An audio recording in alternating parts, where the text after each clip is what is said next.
Closing ya. Closing, Bang. Ya, terima kasih teman-teman. Ya, ini menarik untuk kelas ideologi. Justru pola ini mampu melakukan pergerakan kita ke tingkat elit. Jadi kalau ini konsisten di dalam setiap malam Kamisnya melakukan kajian dan ada sharing publik, ini akan memberikan satu contoh. Nggak apa-apa negara dengan antek-anteknya melakukan apa saja, tapi tidak dengan kita. Gitu. Kita mulai dari kita untuk ngasih contoh, memulai satu pergerakan, dan saya menyambut baik satu pergerakan yang dibangun oleh kawan-kawan di kelas ideologi yang sudah melakukan sebuah proses tahapan yang lebih strategis. Artinya menyuarakan suara kita adalah suara rakyat. Lagi jangan ditanya survei suara rakyat yang kayak gimana sih, penerima, ya udah kita sendiri aja bagian dari itu gitu. Jadi kita di sini ini berbicara mewakili rakyat Indonesia tentang sebuah keprihatinan dan segala macam. Jadi sangat bermanfaat sekali ini dilangsungkan. Persoalan teknis yang bagaimana itu ya resiko. yang pasti begini, saya lebih konsen bukan persoalan yang rame sekarang. Itu kan persoalan ideologi di balik ideologi, ideologi di atas nama lain ideologi, tapi rakyat sebagai subjek dan objek, siapa yang ngurusin? Saya pengen di negeri ini ramenya itu gitu loh. Ini penindasan berlangsung, kezoliman atas sebuah kesewenang-wenangan dan korupsi merajalela. Harusnya ini juga diramein gitu, bukan hanya persoalan ideologi di balik ideologi. Itu nanti juga realita yang ingin kita bangun adalah bahwa haluan ideologi Pancasila itu adalah menjadi pastinya negara ini bergerak sampai pada wujudnya cita-cita proklamasi. Dan memang awal dari sebuah berangkat persiapan kemerdekaan itu kan Badan Persiapan Kemerdekaan Indonesia itu kan merebuskan dan merapatkan. Satu di antara yang penting adalah dasar negara. Nah, muncullah dari Bung Karno tentang nama Pancasila yang kemudian disempurnakan, nama itu dipakai, kemudian dilengkapi 5 sila yang kita sekarang saksikan. Bahkan kemudian dia masuk di dalam pembukaan, sayangnya tidak ada nama Pancasila. Dan begitu masuk ke batang tubuh, disayangkan kembali lowong dasar negara juga tidak masuk namanya di batang tubuh. Pasal-pasal dalam Undang-Undang Dasar 45 itu kan tidak menyebut dasar negara. Kemudian Pancasila dijadikan sebagai sumber segala hukum itu adanya di undang-undang. Nah, nanti muncul lagi sekarang undang-undang haluan ideologi Pancasila. Seberapa kuat undang-undang itu mengatur tentang aset dan potensi serta pergerakan bangsa ini. Karena undang-undang dengan undang-undang ada kesetaraan. Baiknya memang energinya dimulai dari ke awal dulu. Bagaimana ini ditunda saja, kemudian ada konsensus, disidangkan di MPR, nggak ada agenda lain, karena kalau dibuka nanti terjadilah perubahan-perubahan besar. Ini saatnya peristiwa yang kita usulkan agar ada penataan ketatanegaraan Indonesia. Diusulkanlah melalui forum ini, karena ini ditunda, maka sangat layak kalau Pancasila itu dibahasnya di MPR. Dan kemudian MPR melanjutkan sejarah perjuangan kemerdekaan Indonesia itu menamakan Pancasila sebagai dasar negara, sehingga tidak ada lagi perdebatan tentang ideologi, tentang paham ini, paham itu, karena Indonesia tidak bernama di dalam resminya negara ini berdasarkan apa. Artinya pada posisi ini bagusnya saat situasi tertunda ini diusulkan rapat di sidang MPR untuk dimasukkan Pancasila sebagai dasar negara. Nah, ini baru dia menjadi sumber segala hukum, karena begitu pasal ditambahkan di dalam Undang-Undang Dasar 45 bahwa negara Indonesia berdasarkan Pancasila, kemudian di situ disebutkan Pancasila sumber segala hukum, dan ketiga, Pancasila sebagai sebuah landasan hidup dan pandangan bangsa Indonesia. Nah, ketika dibuat undang-undang, maka seluruh undang-undang itu bisa di-MK-kan kalau tidak sesuai dengan Pancasila. Sehingga nanti produk BUMN, investasi, aset, kesejahteraan dan seluruhnya itu menerjemahkan dari dasar negara yang 5 itu menjadi terjemahan kehidupan bangsa dan negara Indonesia. Nah, ini progresif revolusioner dengan kecerdasan. Saat orang menunda, kita usulkan agar pembahasan Pancasila, karena dia sifatnya adalah penting, maka tidak layak dibahas di DPR beserta pemerintah, tapi serahkanlah kepada sebuah permusyawaratan di tingkat MPR untuk memulai pertama kali membuat satu tambahan di dalam Undang-Undang 45 itu, pasal yang menyebutkan Pancasila sebagai dasar negara, Pancasila sebagai sumber hukum, Pancasila sebagai landasan pandangan hidup bangsa Indonesia. Dan seluruh peraturan perundang-undangan, nah, itu kan harus menjalankan Pancasila. Maka dia berlaku kepada seluruh aspek kehidupan apapun. Dan ketika ada konflik di undang-undang, maka undang-undang itu bisa di-MK-kan, artinya bisa dibatalkan karena bertentangan dengan undang-undang dasar. Nah, sekarang kalau undang-undang kalau negara dibuat, terus dia nggak punya pengaruh, resikonya apa, sanksinya apa, terus bagaimana dengan undang-undang yang lain, maka ini menjadi masalah.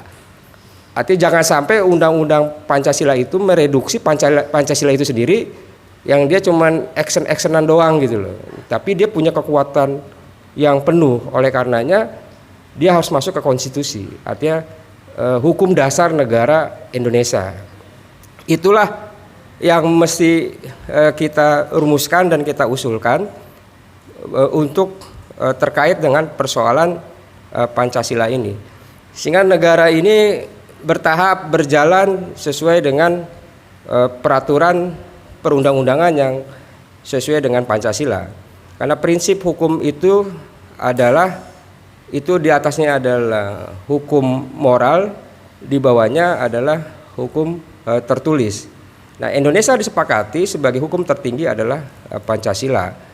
Pancasila susunannya Undang-Undang Dasar 45, kemudian ke bawahnya adalah peraturan perundang-undangan dan seterusnya. Nah, supaya logika kebangsaan dan kenegaraan kita itu logis, dan supaya Pancasila memang jelas itu sebagai dasar negara kita, baik secara landasan hukum ataupun landasan filosofinya ataupun landasan sosiologinya itu berjalan. Ini yang harus kita bahas bersama. Terkait isu-isu lain, perlu juga kita pahami, penjajahan dahulu itu kan penjajahan fisik, kemudian dia melakukan apa saja, sehingga kita tolak melakukan peperangan. Nah, sekarang ada penjajahan gaya baru, yaitu melalui ekonomi dan budaya. Sama halnya dulu musuhnya itu komunis, tapi sekarang musuhnya bukan hanya itu. Ini menjadi masalah. Kenapa dulu yang sudah diselesaikan, sementara ada musuh yang lebih kacau lagi, itu malah mengendalikan gitu loh. Saya hanya minta keseimbangan saja di dalam melihat satu paham ideologi yang kita harus juga saat ini harus disortir. Jangan musuh lama terus yang dijadikan isu gitu loh. Tapi harus kita perhatikan yang merusak tatanan ini sesungguhnya apa. Nah, ini yang harus kita Oke lah, ini bagaimana ya? Tapi saya kompromi aja lah. Cuma yang satu ini yang saya juga bingung, ini kok penindasan di mana-mana, kesejahteraan mana?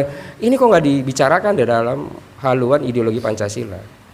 Nah, bagusnya supaya ini sinkron dan runut, kelas ideologi mengusulkan agar itu dibahas dulu di MPR lah, kemudian dimasukkan sebagai sebuah kekuatan hukum yang kuat, yaitu di dalam Undang-Undang Dasar 45. Baru itu melakukan sebuah pembaharuan hukum. Jadi harus ditinjau ulang seluruh produk hukum, karena sudah ada masuk yang namanya Pancasila menjadi sebuah sumber hukum. Proses diseleksi lagi, jadi tentang yang ketidakpantasan undang-undang berjalan selanjutnya itu dia harus dibatalkan. Nah, sambil menunggu itu baru ya berjalanlah yang ada, tapi dikasih batas waktu. Itulah yang harus kita sampaikan. Ya seperti biasa, kalau rame-rame menolak ya pastinya kita juga akan turut. Cuman kita juga harus punya satu sisi pandangan lain di dalam penolakan itu, tidak juga tergiring ke situ semua gitu loh, permasalahan di haluan itu. Maksudnya itu yang harus kita pahamin. Dan memang Undang-Undang Dasar 45 itu menjadi sebuah kesepemahaman setelah lembaga pemerintahan, setelah MPR tidak lagi menjadi lembaga tertinggi dan memegang kedaulatan diwakili oleh MPR, maka sekarang pemerintahan kita presidensil. Jadi perbincangan parlementer dan presidensial itu adalah saat kita itu saat Undang-Undang Dasar 45 sebelumnya. Itu ini parlementer apa presidensial, karena posisi kabinetnya adalah presiden yang menentukan, tapi pemerintahannya ada kedaulatan di atas presiden, yaitu MPR. Nah, sekarang sudah menunjukkan bahwa sistem pemerintahan kita adalah presidensial. Maka dibuatlah satu pengawasan yang lain yang saat dijalankan Undang-Undang Dasar 45. Nah, persoalan itulah yang kemudian kita bisa kaji. Terkait naskah akademik atau draft, ya memang kalau memang rekan-rekan konsen itu bisa diambil. Saya sendiri ada rekan yang mengikuti tim di dalamnya melakukan kajian. Dia dibagi dua itu. Tentang sebuah ideologi Pancasila dalam tinjauan ekonomi, tinjauan politik, itu sempat disampaikan, tapi saya nggak duga kalau kemudian teman-teman merespon itu gitu. Artinya itu bisa saja kita minta dengan rekan yang ada di sana atau teman-teman bisa ngambil kalau kita mau bikin sebuah usulan draft menjadi satu kajian yang baru. Itu saja mungkin dari saya sebagai penutup, dan menyambut baik ini menjadi harapan dan keyakinan baru bahwa bangsa ini bisa diperbaiki.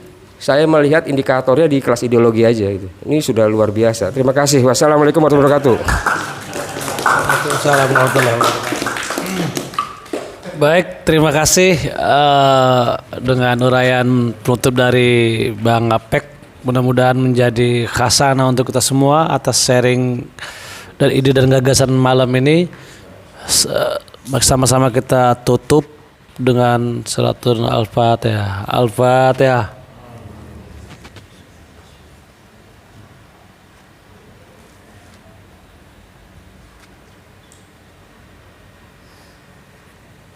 Terima kasih buat kehadiran teman-teman semuanya. Semoga kehadiran teman-teman sini selalu mendapat ridho Allah Subhanahu wa taala, selalu diberi kesehatan agar perjuangan terus berjalan, karena penindasan, ketidakadilan tak akan berakhir jika kita hanya diam.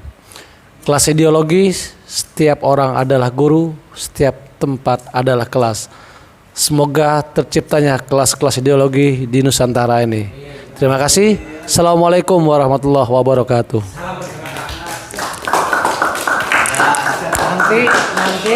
Nanti apa? Astia tinggal wawancara sama toko nanti. Nanti wawancara sama toko-toko.